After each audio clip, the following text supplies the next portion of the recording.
Marriage is caring and sharing.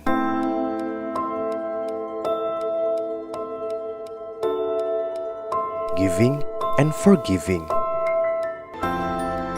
Loving and being loved. Walking hand in hand.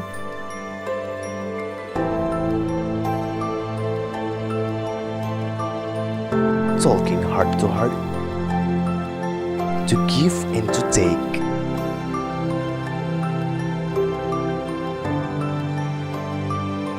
And to see through each other's eyes.